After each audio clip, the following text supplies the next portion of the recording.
Do we restart again? All right, so let's draw the influence line for the moment at C. So just to kind of give us some organization, let's cut the structure at C, give you something to visualize, and let's decide whether we want to work the left side or the right side. From my perspective, they're both about the same amount of work, but the left side may be just a little less effort to draw and to keep track of. So we'll do the left side. So we do the left side. We need to know the reaction where? At A. So I'll just pencil in AY. That's the one we need.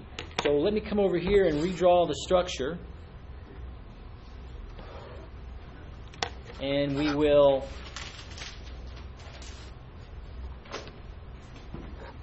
again mark AY and BY. I guess technically we should have an AX in there, even though we're not going to be worried about it right now. And I'll come and I'll put my unit load at some distance X from the left. Also, I'll go ahead and bring over my distances. This center span was 10 feet and the cantilever was 5. So,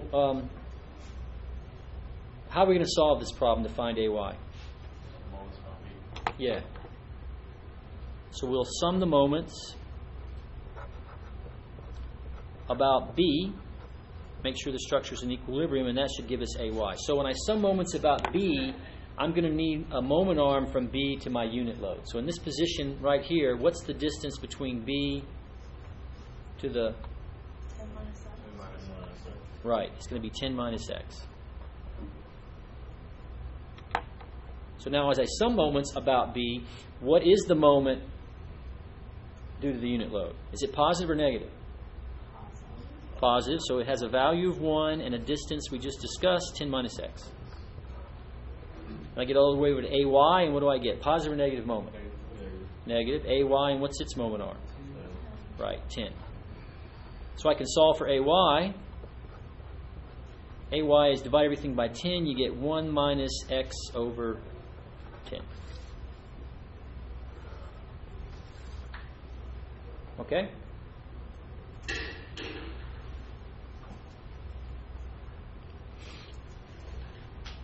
So now let's go back to the original problem. I'm going to try to find the moment at C. So I have to deal with two cases. One where the unit load moving at some position X is between 0 and what? 5. And then a second case where it goes from 5 to 15. So let's do the first case. So the position of the load is somewhere between 0 and 5. So let's draw the free body diagram. That piece is 5 feet long. We have our reaction at A. What's that?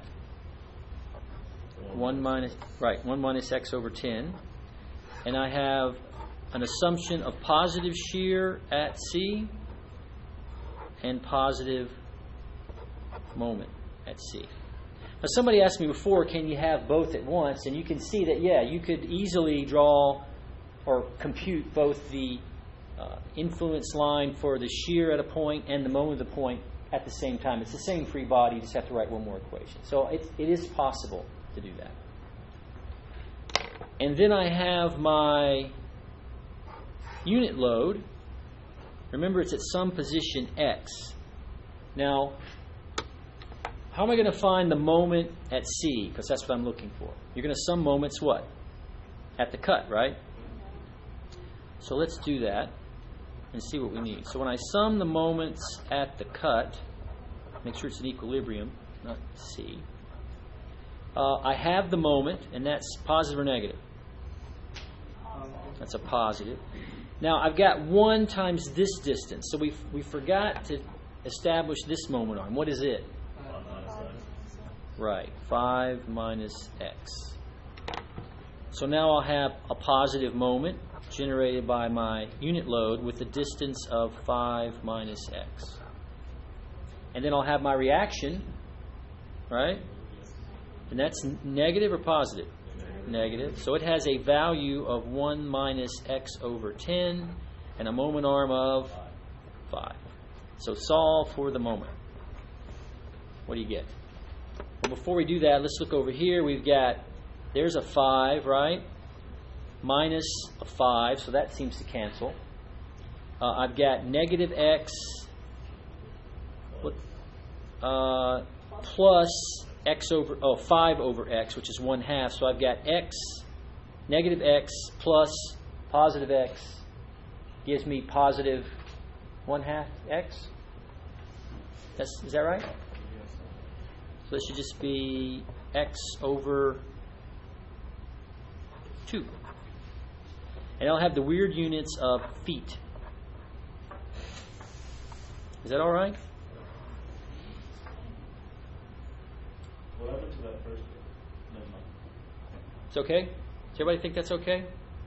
The moment's going to have units of feet. Because all these are feet. All these distances x are feet. Right? But you don't have any real forces. Right, and the actual force is unitless. Okay. But when we multiply it by a force with a unit, remember our ordinate will be feet, and you multiply it by pounds, you'll get pound-feet for your moment. Okay? So now let's do the second case where the unit load is now between 5 and 15. So give me a second to redraw the free body diagram. The cut is the same, has the same distance, it has the same shear and moment, it has the same reaction. What's different? Yeah, this load has moved off the structure, off this part of the free body. I'll still do the same equation I did before. I'll sum the moments at C. So as before, we'll have positive moment at C. Now we don't have any load, right? But we still have the reaction. And it creates negative moment. So I'll have 1 minus x over 10 times 5. So when I solve for the moment at C, what do I get? Looks like I get x over 2 minus 5. Like this negative. That'll be negative 5. But we'll throw it to the other side of the equation. It'll be positive 5. And then we have this, which is negative x over 2, and it'll be, well, it becomes positive, but then it becomes negative. So it should be 5 minus x over 2. And that would also have the strange units of feet. Okay? So now let's plot that. See what we get. So we'll come over here and establish our axes, which will be the moment at C. And then this will be the position of the unit load along the beam. So we have 5, 10, 15. So we can plot this equation from 0 to 5. So let's do that. At 0, it's 0. And at 5, it's what? 5 over 2. And you can see it's linear. So it looked like this. Now let's plot this equation from 5 to 15. When I put in 5 here, what do I get?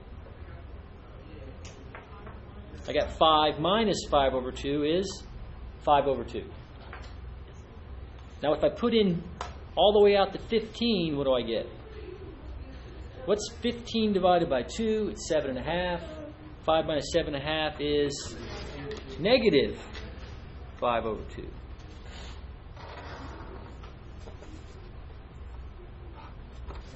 So this point becomes negative 5 over 2. So what does that mean? So now our unit load's moving along. Where would it go to create the maximum positive moment? Well, you find the maximum positive point on the curve. And that happens to occur at 5 feet. So the maximum positive moment would be whatever your load is.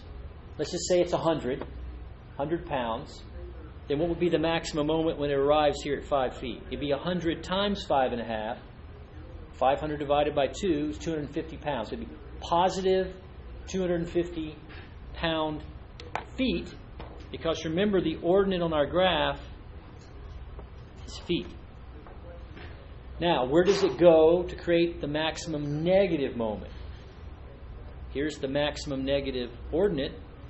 So the unit load would go all the way out to the end of the cantilever, and interestingly enough, it would create the same maximum negative moment.